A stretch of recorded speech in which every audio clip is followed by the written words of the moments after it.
Shalom Ibu Bapa, Saudara-saudariku yang dikasihi Tuhan Yesus Kristus. Selamat hari Minggu buat kita semuanya. Saya mengundang kita semua untuk saat teduh sejenak, mempersiapkan hati dan pikiran kita untuk mendengarkan firman Tuhan yang menjadi khotbah pada Paskah minggu ini. Marilah kita saat teduh sejenak.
Damai sejahtera Allah yang melampaui segala akal, itulah yang memelihara hati dan pikiranmu di dalam Kristus Yesus Tuhan kita. Amin. Saudara-saudariku yang dikasihi Tuhan Yesus Kristus, sebagai nats khotbah pada Paskah ini dari kitab Markus 16 ayat 9 sampai 18. Markus 16 ayat 9 sampai 18, marilah kita dengarkan. Setelah Yesus bangkit pagi-pagi pada hari pertama minggu itu, ia mula-mula menampakkan dirinya kepada Maria Magdalena. Daripadanya Yesus pernah mengusir 7 setan.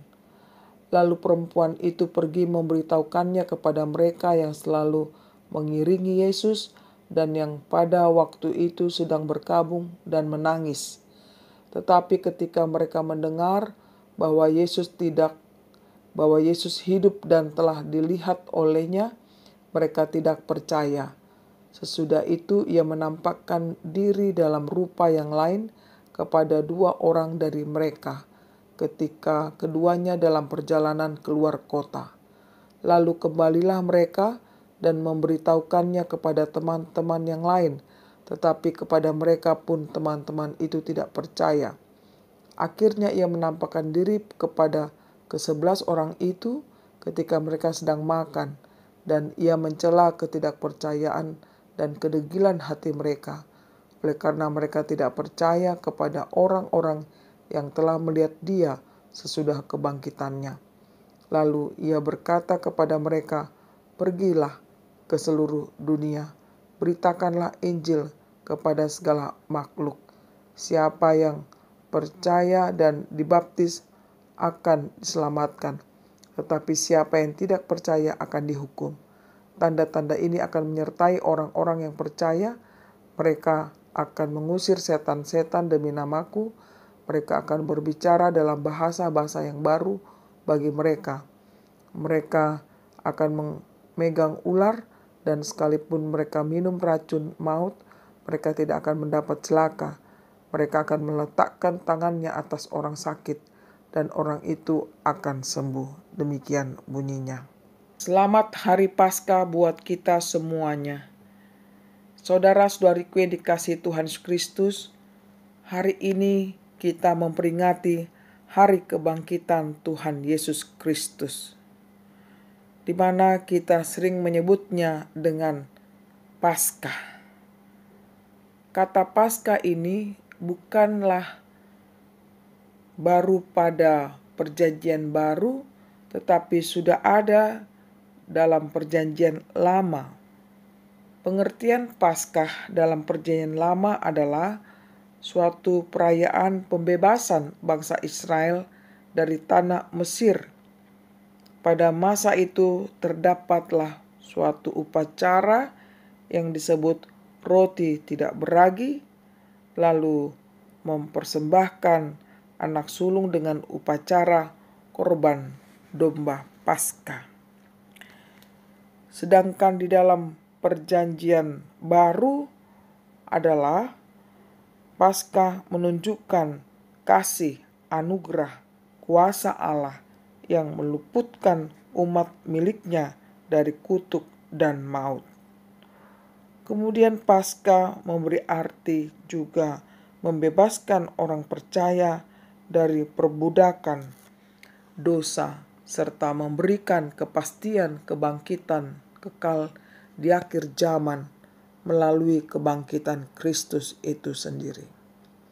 Sejak abad kedua, Paskah merupakan perayaan Kristen yang paling penting.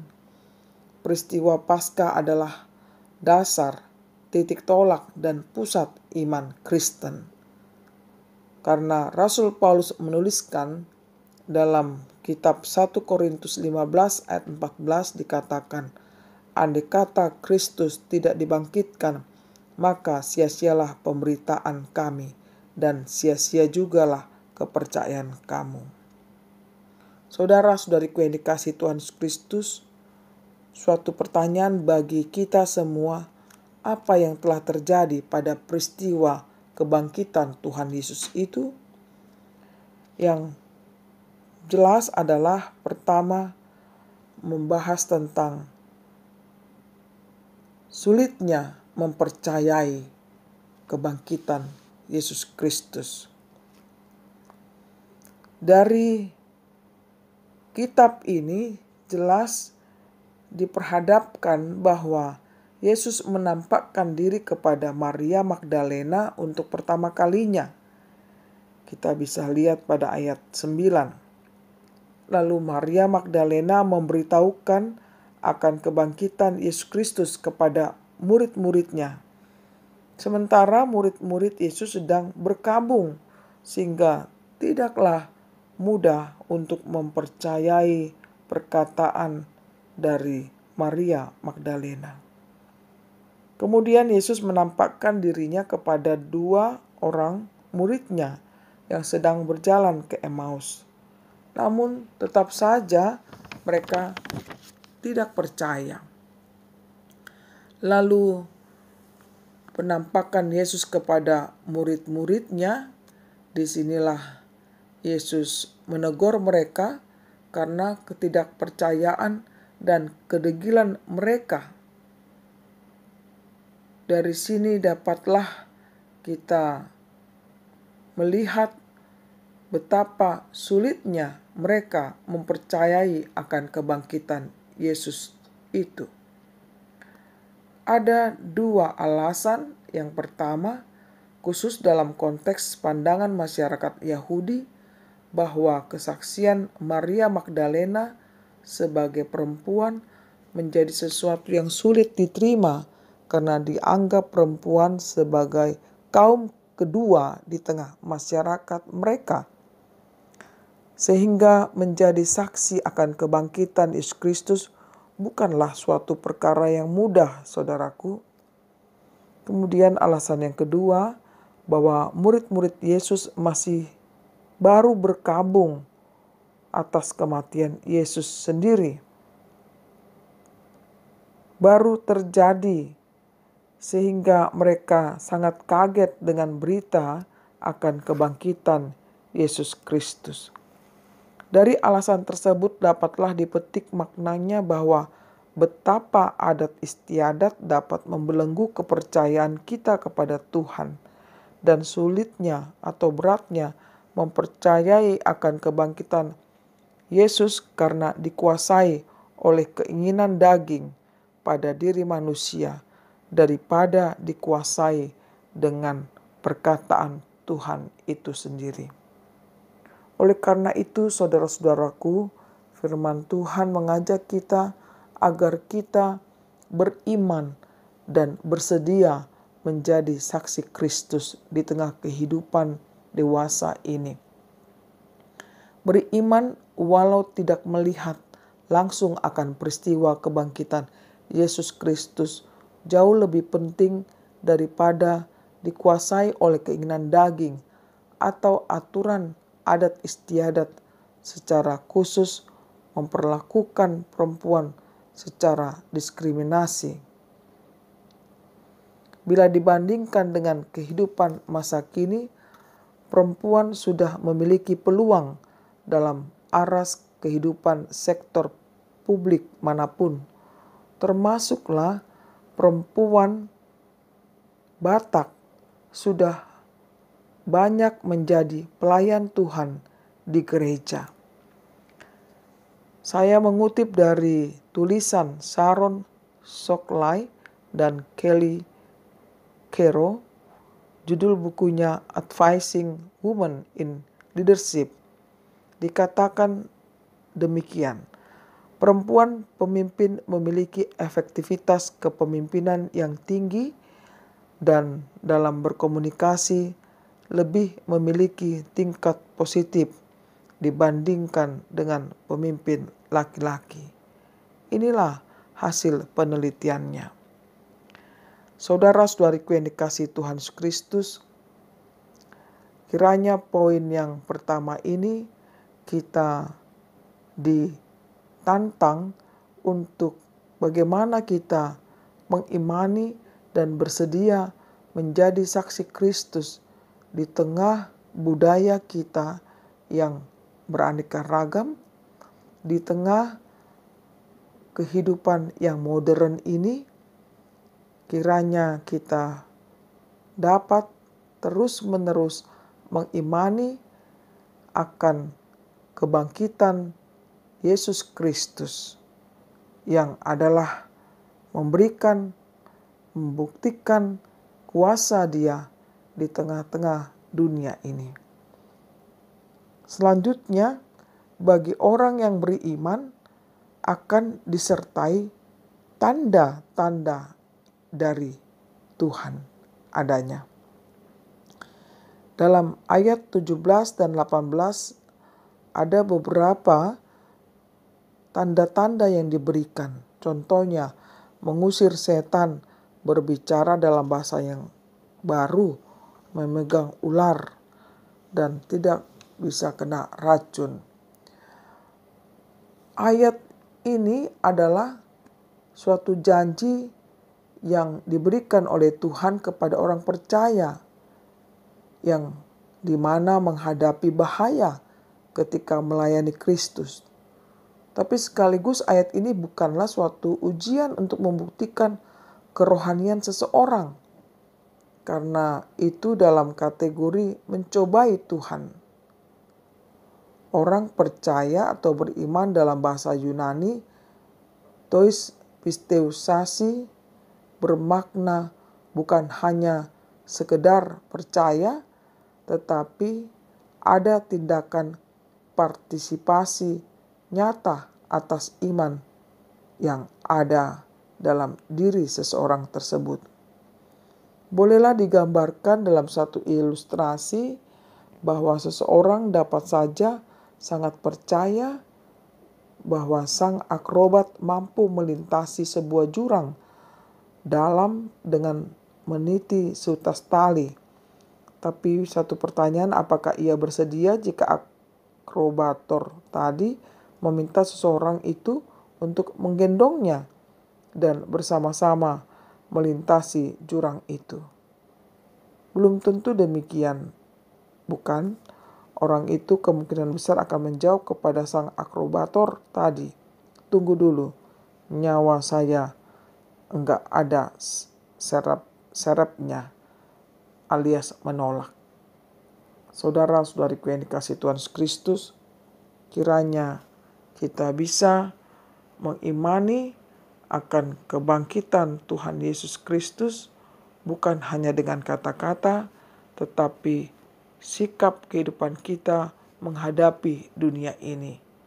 Saya mengutip satu buku ND nomor 720 yang berjudul Neng Marsinondang Ngoluku. Dikatakan dalam sairnya, Neng Marsinondang Ngoluku di igil Jesusi, manang di dia peau toktong huingoti.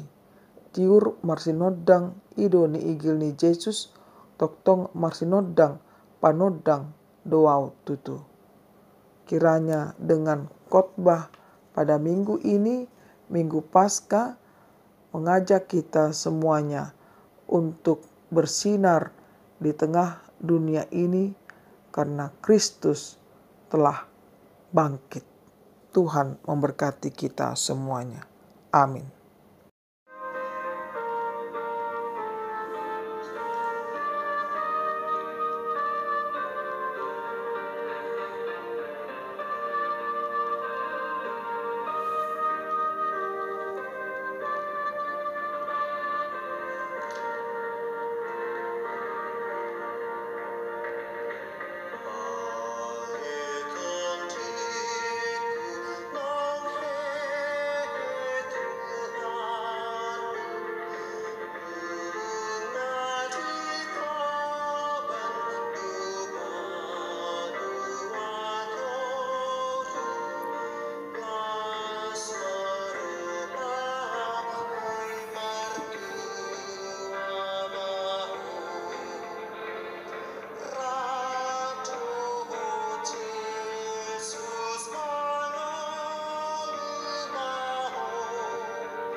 Marilah kita berdoa.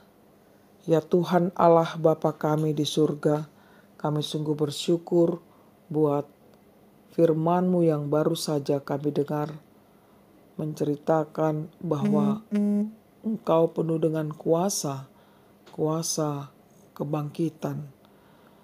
Ya Tuhan, berikanlah iman kepada kami terhadap kuasa kebangkitan-Mu ya Tuhan, agar hidup kami melakukan apa yang Kau kehendaki.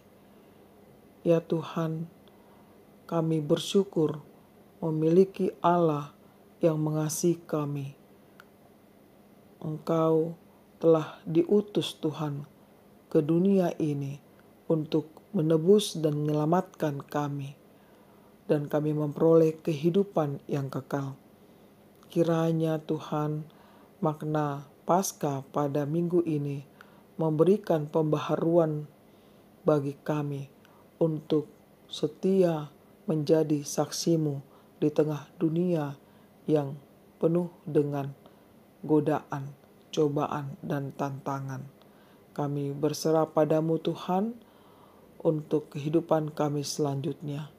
Kiranya Engkau selalu menyertai kami sampai selama-lamanya. Amin. Terimalah berkat Tuhan. Tuhan memberkati engkau dan melindungi engkau.